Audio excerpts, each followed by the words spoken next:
Shalom, shalom, bien-aimés.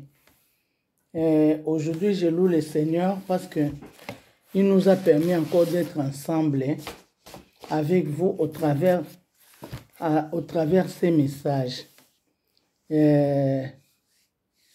Normalement, comme nous avons toujours prié, prions. Nous te bénissons, éternel Père de gloire. Merci pour cette rencontre. Nous sommes soumis, Seigneur, au bas de tes pieds pour t'écouter. Utilise-nous puissamment, Seigneur.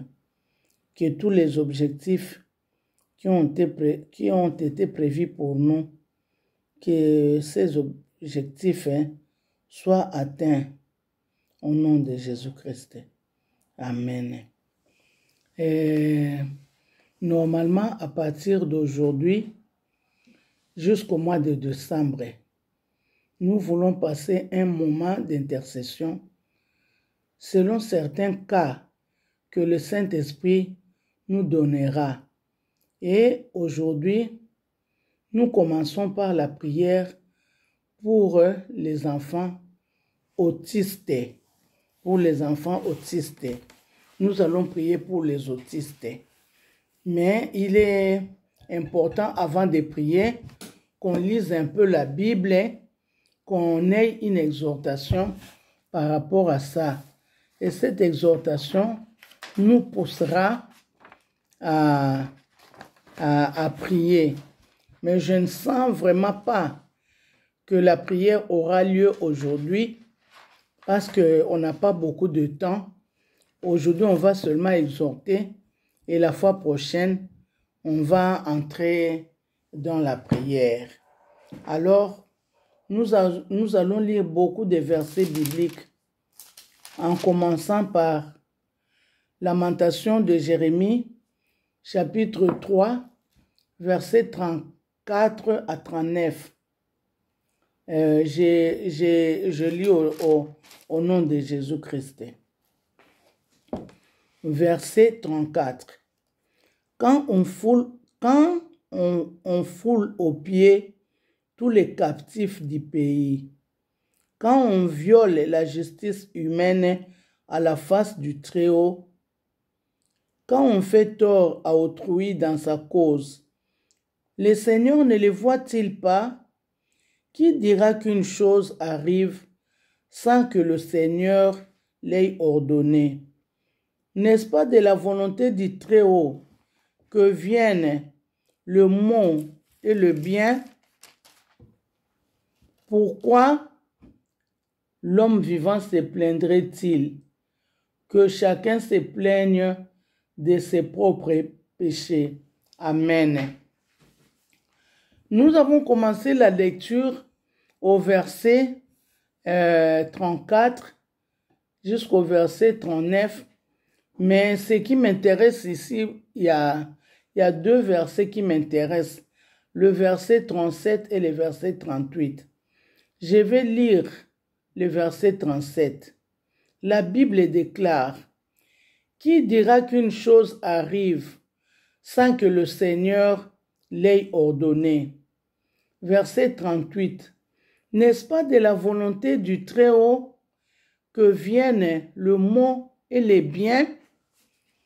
En entendant ces deux versets, on nous dit que tout ce qui nous arrive, que ce soit le bien ou le mal, c'est Dieu qui permet, c'est Dieu qui autorise. Comme maintenant il s'agit des enfants autistes, nous pouvons conclure aussi que c'est Dieu aussi qui a permis que ces enfants-là soient autistes. Nous allons continuer l'exhortation dans les livres de Exode, chapitre 4, versets 10 à 11. Exode, chapitre 4, versets 10 à 11. Je vais lire au nom de Jésus-Christ. Moïse dit à l'Éternel: « Ah, Seigneur, Je ne suis pas un homme qui ait la parole facile, et ce n'est ni d'hier ni d'avant-hier, ni même depuis que tu parles à ton serviteur, car j'ai la bouche et la langue embarrassées. L'Éternel lui dit, qui a fait la bouche de l'homme et qui rend muet et sourd, voyant ou aveugle? N'est-ce pas moi, l'Éternel? Là, il s'agit de l'histoire de Moïse. Quand Dieu voulait envoyer Moïse auprès des pharaons, Moïse a donné une certaine mission. Dieu a donné une certaine mission à Moïse d'aller exécuter cette mission auprès des pharaons. Mais Moïse, comme il bégayait, il n'avait pas la langue facile. C'est pourquoi il ne voulait pas aller répondre à cette mission-là, parce qu'il savait qu'il avait la difficulté par rapport à la parole. Mais ici au verset 11, Dieu dit, qui a fait la bouche de l'homme et qui rend muet et sourd, voyant ou aveugle? N'est-ce pas moi l'Éternel? Mes chers frères, je crois que cela nous surprend de voir que le Seigneur reconnaît que lui, il est à la base de cette situation. Le Seigneur reconnaît qu'il est l'auteur du mal et du bien. Il dit aussi que c'est lui qui rend sourd et muet. Maintenant, comme il s'agit ici des autistes, nous pouvons dire que c'est aussi le Seigneur qui a permis cet état-là par rapport à ses enfants. Comme il s'agit ici des autistes, nous remarquons souvent que les sourds-muets, dès qu'ils atteignent l'âge où ils devraient parler et entendre, ils agissent autrement par rapport à la réaction normale de tous les enfants. Là, c'est dans le cas des sourds-muets. C'est aussi le même cas avec c'est aussi la même réaction avec les enfants autistes. Mais selon ces deux versets, le Seigneur nous confirme que c'est lui qui en est l'auteur, car c'est lui qui rend sourd ou muet. Cela nous étonne. Vous savez que aucun parent ne sera content de voir tout le moment qu'il est en train de passer avec son enfant. Ces moments forts, les moments de souffrance, ces moments pénibles avec ces enfants-là. Et aujourd'hui, savoir que c'est Dieu qui est à la base de cela, c'est vraiment écœurant. Mais on continue toujours notre verset, notre méditation. Là maintenant, nous sommes au livre d'Ézéchiel, chapitre 18, normalement du verset 1 jusqu'au verset 20.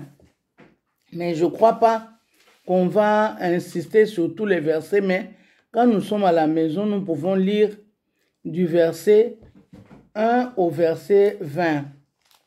Je vais d'abord lire la première partie qui va du verset 1 au verset 4, Ézéchiel 18. La parole de l'Éternel me fut adressée en ces mots. Pourquoi dites-vous ces proverbes dans le pays d'Israël? Les pères ont mangé des raisins verts et le dents des enfants en ont été agacés. Je suis vivant, dit le Seigneur l'Éternel. Vous n'aurez plus lieu de dire ces proverbes en Israël. Voici, toutes les âmes sont à moi.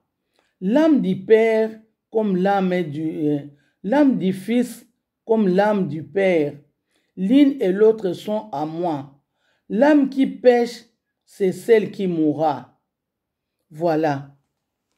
Ça, c'est du verset 1 jusqu'au verset 4. On dit que les pères ont mangé des raisins verts, mais les dents des enfants en ont été agacées. Le Seigneur nous dit que ces proverbes-là, on ne les dira plus jamais en Israël. Ces proverbes-là ne sera jamais repris en Israël. Que personne ne pourra encore vivre la réaction de ces proverbes. Mais le Seigneur au verset 4, il dit, « Voici toutes les âmes sont à moi, l'âme du Fils comme l'âme du Père. L'une et l'autre sont à moi. L'âme qui pêche, c'est celle qui mourra. » Ici, ces versets nous disent qu'en Israël, on disait que les enfants devraient payer les conséquences du péché de leurs parents. Mais le Seigneur dit que désormais, cela ne se fera plus. Ça ne sera pas comme avant. Comme ça, chacun paiera les conséquences de ses propres péchés. Mais jamais qu'un enfant paye les conséquences de son père. Alors, en continuant la lecture de ces passages, c'est-à-dire Ézéchiel 18, jusqu'au verset 20, la Bible, nous verrons là-bas que la Bible dit ceci, que s'il y a un fils, s'il y a un fils qui vit dans la maison de son père et il voit le comportement de son père, la conduite de son père n'est pas bonne. Mais si cet enfant-là n'imite pas la conduite de son père, si cet enfant se conduit autrement, les conséquences du péché de son père ne retomberont plus chez cet enfant-là. C'est le père lui-même qui payera les conséquences de son propre péché. Parce que la Bible dit, l'âme qui pêche, c'est celle qui mourra.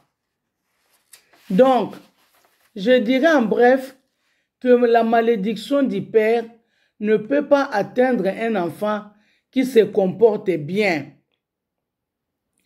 Et pourtant, sur le plan scientifique, on nous dit que l'autisme est une maladie génétique, c'est-à-dire une maladie héréditaire, une maladie qui va de parents aux enfants.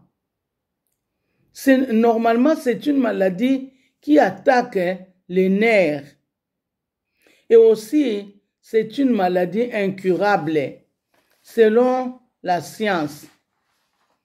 Mais bien qu'elle soit une maladie héréditaire, l'autisme généralement se fait remarquer en une période où l'enfant est encore petit, c'est-à-dire qu'il n'est pas encore à l'âge de commettre du péché par rapport à sa propre volonté.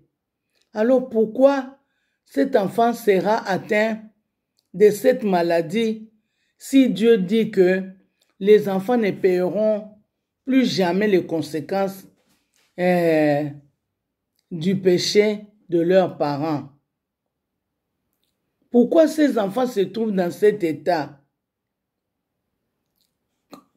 D'où vient cette malédiction? Pourquoi le Seigneur permet que ces enfants soient attaqués alors qu'ils sont encore petits? S'ils étaient grands, on pouvait dire qu'ils sont attaqués par cette maladie parce qu'ils se sont mal comportés. Ils ont imité la conduite de leurs parents. Mais ici, nous voyons souvent que cet état d'autisme se remarque quand l'enfant est encore petit. C'est pourquoi nous limitons à cette question. Pourquoi est-il attaqué à cette maladie, cet enfant autiste?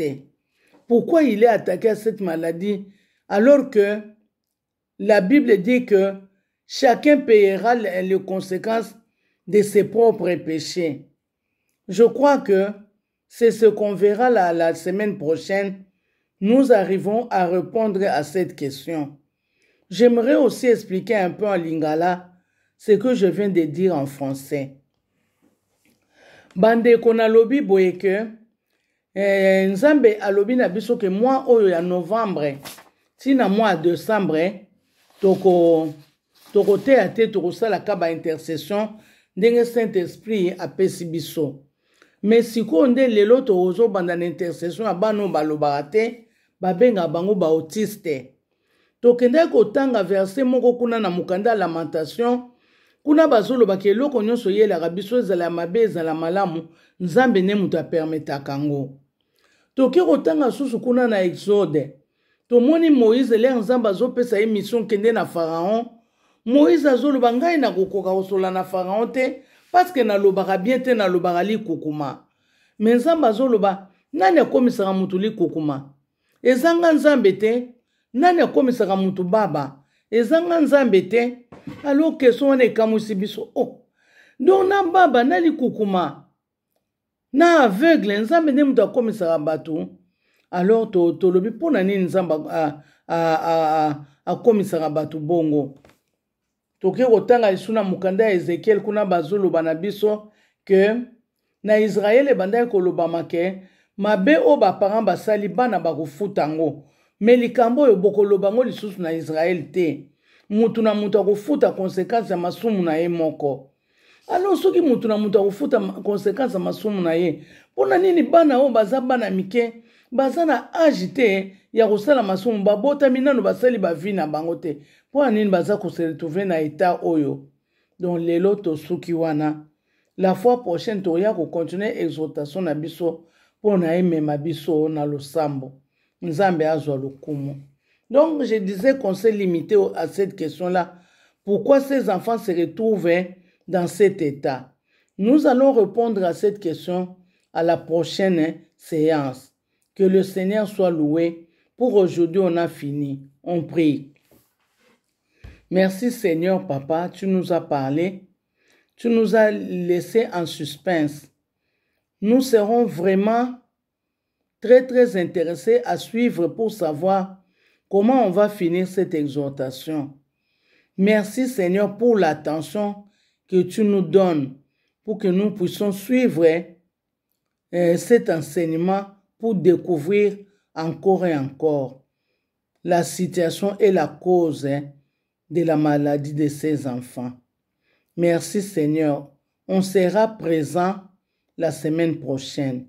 Saint-Esprit, continue à nous parler. Au nom de Jésus-Christ, nous avons ainsi prié. Amen. Amen, amen, amen. Tokutani mbala ya sima, soki nzambe alingi. Gloire à l'Éternel. Ciao.